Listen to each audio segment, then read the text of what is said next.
हरे कृष्णा। जब सुबाहु ने इस प्रकार कहा तो उत्तम रीति से युद्ध करने वाले सुबाहु के पुत्रों ने पिताजी की बात सुनकर बड़ा हर्ष प्राप्त किया। वे महाराज सुबाहु को श्री रघुनाथ जी के दर्शन के लिए उत्कंठित देखकर उनसे बोले, राजन, हम लोग आपके चरणों के सिवा कुछ नहीं जानते, अतः आपके हृदय में जो शुभ संकल्प प्रकट हुआ है वह शीघ्र ही पूर्ण होना चाहिए। सफेद चंवर से सुशोभित, रत्न और माला आदि से शोभा से संपन्न और चंदन आदि के द्वारा चर्चित ये यज्ञ संबंधी अश्व शत्रुघ्न जी के पास ले जाइए। आपकी आज्ञा के अनुसार उपयोग होने में ही इस राज्य की सार्थकता है। स्वामिन, प्रचुर समृद्धियों से भरे हुए कोष, हाथी, घोड़े, वस्त्र, रत्न, मोती, मूंगे आदि द्रव्य लाखों की संख्या में प्रस्तुत हैं। इनके सिवा और भी जो महान अभ्युदय की वस्तुएं हैं, उन सबको श्री रामचंद्र जी की सेवा में समर्पित कर दीजिए। महामते, हम सभी पुत्र आपके किंकर हैं, हमें भी भगवान की सेवा में अर्पण कीजिए। पुत्रों के ये वचन सुनकर महाराज सुबाहु को बड़ा हर्ष हुआ। वे आज्ञा पालन के लिए उद्यत हुए अपने वीर पुत्रों से बोले, तुम सब लोग हाथों में हथियार ले नाना प्रकार के रथों से घिरकर कवच आदि से सुसज्जित हो घोड़े को यहाँ ले आओ। तत्पश्चात मैं राजा शत्रुघ्न के पास चलूंगा। शेष जी कहते हैं, राजा सुबाहु के वचन सुनकर विचित्र, दमन, सुकेतु, अन्यान्य शूरवीर उनकी आज्ञा का पालन करने के लिए उद्यत हो नगर में गए और उस मनोहर अश्व को, जो सफेद चंवर से संयुक्त और स्वर्ण पत्र आदि से अलंकृत था, राजा के सामने ले आए। रत्नमाला आदि से विभूषित और मन के समान वेगवान उस अश्वमेध के यज्ञ के घोड़े को लाया गया देख बुद्धिमान राजा को बड़ी प्रसन्नता हुई। वे अपने पुत्र पौत्रों के साथ परम धार्मिक शत्रुघ्न जी के समीप पैदल ही चले। उन्हें अच्छी तरह मालूम था ये धन नश्वर है और जो लोग इसमें आसक्त होते हैं उन्हें दुख ही देता है। यही सोचकर वे विनाश की ओर जाने वाले का धन का सदुपयोग करने के लिए वहां से चले। निकट जाकर उन्होंने देखा शत्रुघ्न जी श्वेत छत्र से सुशोभित हैं और मंत्री सुमति के साथ भगवान श्री राम जी की कथा वार्ता पूछ रहे हैं। भाई की बात तो उन्हें छू भी नहीं सकती थी। वे वीरोचित शोभा से उद्दीप्त हो रहे थे। उनका दर्शन करके पुत्र सहित राजा सुबाहु ने शत्रुघ्न जी के चरणों में प्रणाम किया और अत्यंत हर्ष में भरकर कहा, मैं धन्य हो गया। इस समय उनका मन एकमात्र श्री रघुनाथ जी के चिंतन में लगा हुआ था। शत्रुघ्न ने देखा कि ये उद्दत्त राजा सुबाहु मेरे प्रेमी होकर मिलने आए हैं, तो वे आसन से उठ खड़े हुए और सबके साथ बाहें पसार कर मिले। विपक्षी वीरों का नाश करने वाले राजा सुबाहु ने शत्रुघ्न जी का भलीभांति पूजन करके अत्यंत हर्ष प्राप्त किया और गदगद स्वर में कहा, करुणानिधे, आज मैं पुत्र, कुटुंब, वाहन सहित धन्य हो गया, क्योंकि इस समय मुझे करोड़ों राजाओं द्वारा अभिवंदित आपके चरणों का दर्शन हो रहा है। मेरा पुत्र दमन अभी नादान है, इसीलिए इसने इस श्रेष्ठ अश्व को पकड़ लिया है। आप इसके अनीतिपूर्ण वार्ताव को क्षमा कर दीजिए।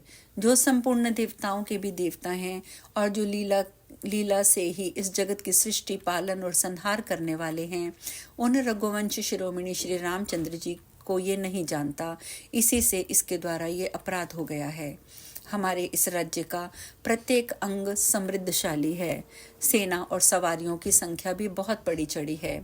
ये सब श्री राम की सेवा में समर्पित हैं। ये मेरे पुत्र और मैं भी आपके ही हैं। हम सब लोगों के स्वामी श्री राम जी के ही हैं।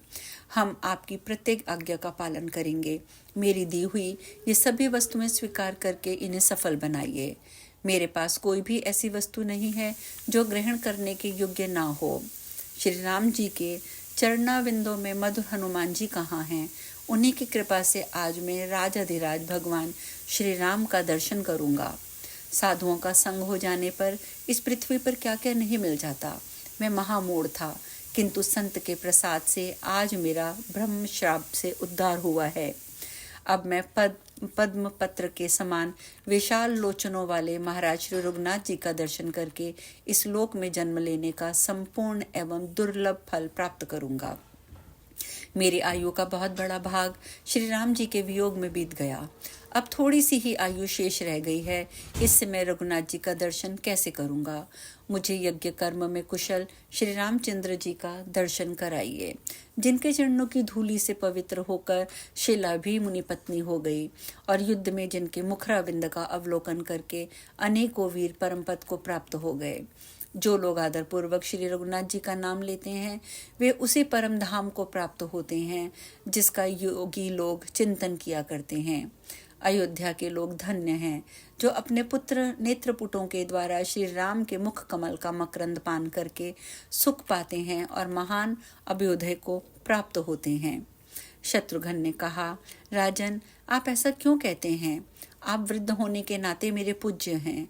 आपका ये सारा राज्य राजकुमार दमन के अधिकार में रहना चाहिए। क्षत्रियों का कर्तव्य ही ऐसा है जो युद्ध का अवसर उपस्थित कर देता है। संपूर्ण राज्य और ये धन सब मेरी आज्ञा से लौटा ले जाइए। महीपते, जिस प्रकार रघुनाथ जी मेरे लिए मन वाणी द्वारा सदा ही पूज्य हैं, उसी प्रकार आप भी पूजनीय होंगे। इस घोड़े के पीछे चलने के लिए आप भी तैयार हो जाइए। परम बुद्धिमान शत्रुघ्न जी का कथन सुनकर सुबाहु ने अपने पुत्र को राज्य पर अभिषिक्त कर दिया। उस समय शत्रुघ्न जी ने उनकी बड़ी सराहना की। तदंतर वे महारथियों से घिरकर रणभूमि में गए और पुष्कल के हाथ से मरे हुए अपने पुत्र का विधि पूर्वक दाह संस्कार करके कुछ देर तक शोक में डूबे रहे। उनका वह शोक साधारण लोगों की ही दृष्टि में था, वास्तव में तो वे महारथी नरेश तत्वज्ञानी थे। अतः श्री रघुनाथ जी का निरंतर स्मरण करते हुए उन्होंने ज्ञान के द्वारा अपना समस्त शोक दूर कर दिया। फिर अस्त्र शस्त्रों से सुशोभित होकर रथ पर बैठे और विशाल सेना के साथ महारथियों को आगे करके शत्रुघ्न के पास गए। राजा शत्रुघ्न ने सुबाहु को संपूर्ण सेना के साथ उपस्थित देखकर घोड़े की रक्षा के लिए जाने का विचार किया। सुबाहु के यहाँ से छूटने पर वह भाल पत्र से चिन्हित अश्व भारतवर्ष की वामवर्त परिक्रमा करता हुआ पूर्व दिशा के अनेक देशों में गया। उन सभी देशों के बड़े बड़े शूरवीरों द्वारा पूजित भूपाल उस अश्व को प्रणाम करते थे। उसे कोई नहीं पकड़ता था। कोई विचित्र विचित्र वस्त्र, कोई अपना महान राज्य, कोई धन वैभव और कोई वस्तुएं भेंट करके लाकर अश्व सहित शत्रुघ्न को प्रणाम करते थे। शेष जी आगे कहते हैं, मुनिवर, सुवर्ण पत्र से शोभा पाने वाला ये यज्ञ संबंधी अश्व पूर्वोक्त देशों में भ्रमण करता हुआ तेजपुर में गया, जहाँ के राजा सत्यवान सत्य धर्म का आश्रय लेकर प्रजा का पालन करते थे। तदंतर शत्रु के नगर का विध्वंस करने वाले श्री रघुनाथ जी के भाई शत्रुघ्न जी करोड़ों वीरों से घिरकर घोड़े के पीछे पीछे उस राज्य के नगर से होकर निकले। वह नगर बड़ा रमणीय था। विचित्र विचित्र प्रकार की उसकी शोभा थी। हजारों देव मंदिरों के कारण वह सब ओर से शोभायमान दिखाई देता था। भगवान शंकर के मस्तक पर निवास करने वाले महादेवी भगवती भगीरथी वहीं प्रवाहित होती थी। उनके तट पर ऋषि महर्षियों के समुदाय निवास करते थे। तेजपुर में रहने वाला प्रत्येक ब्राह्मण के घर में जो अग्निहोत्र का धुआं उठता था, वह पाप में डूबे हुए बड़े बड़े पातकियों को भी पवित्र कर देता था। उस नगर को देखकर शत्रुघ्न ने सुमति से पूछा, मंत्रीवर, ये सामने दिखाई देने वाला नगर किसका है, जो धर्म पूर्वक पालित होने के कारण मेरे मन को अपार आनंद प्रदान करता है? सुमति ने कहा, स्वामिन, यहाँ के राजा भगवान विष्णु के भक्त हैं। आप सावधान होकर उनकी कल्याणमय कथा को सुने। उनका श्रवण करने से मनुष्य ब्रह्म हत्या जैसे पाप से भी मुक्त हो जाता है। इस नगर के राजा का नाम है सत्यवान। वे श्री रामचंद्र जी के चरणाविंदों का रसपान करने के लिए भ्रमर एवं जीवंत मुक्त हैं। उन्हें यज्ञ और उनके अंगों का पूर्ण ज्ञान है। वे महान कर्मठ और प्रजाजनों के रक्षक हैं। पूर्व काल में यहाँ ऋतंभर नाम के एक राजा थे। उनकी कोई संतान नहीं थी। उनकी बहुत सी स्त्रियां थी, परंतु उनमें से किसी को भी राजा को पुत्र की प्राप्ति नहीं होती थी। एक दिन दैववश उनके यहाँ पर जाबली नामक मुनि पधारे। राजा ने कुशल प्रश्न के पश्चात उनसे पुत्र उत्पन्न करने का उपाय पूछा। ऋतंभर ने कहा, स्वामिन, मैं संतानहीन हूँ। मुझे कोई ऐसा उपाय बताइए जो पुत्र उत्पन्न होने में सहायक हो, जिसका प्रयोग करके मेरे वंश परंपरा की रक्षा करने के लिए मुझे एक श्रेष्ठ पुत्र प्राप्त हो। राजा की बात सुनकर मुनिश्रेष्ठ जाबली ने कहा, राजन, संतान प्राप्ति की इच्छा करने वाले मनुष्य के लिए 3 प्रकार के उपाय बताए गए हैं। भगवान विष्णु की, गौ की और भगवान शिव की कृपा। अतः तुम्हें देव रूपा गौ की पूजा करनी चाहिए, क्योंकि गौ की पूंछ, मुंह, सींग, पृष्ठभाग में देवताओं का निवास है। जो प्रतिदिन अपने घर पर घास आदि के द्वारा गौ की पूजा करता है, उस पर देवता और पितर सदा संतुष्ट रहते हैं। जो उत्तम व्रत का पालन करने वाला मनुष्य प्रतिदिन नियम पूर्वक गौ को भोजन देता है, उसके सभी मनोरथ उस सत्य धर्म का अनुष्ठान होने के कारण पूर्ण हो जाते हैं। यदि घर में प्यासी हुई गाय बंधी रहे, रजस्वला कन्या अविवाहित हो और देवता के विग्रह पर दूसरे दिन का चढ़ाया हुआ निर्माल्य पड़ा रहे, तो ये सभी दोष पहले के किए हुए पुण्य को नष्ट कर डालते हैं। जो मनुष्य घास चरती हुई गौ को रोकता है, उसके पूर्वज पितर पत्नोन्मुक्त होकर कांप उठते हैं। जो मूढ़ बुद्धि मानव गौ को लाठी से मारता है और उसे हाथ से हीन करके यमराज के नगर में जाना पड़ता है।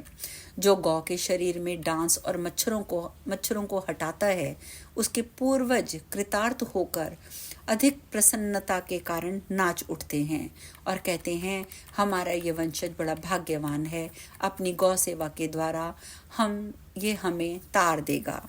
आज हम कथा में यहीं विश्राम लेंगे, शेष कथा कल। हरे कृष्णा।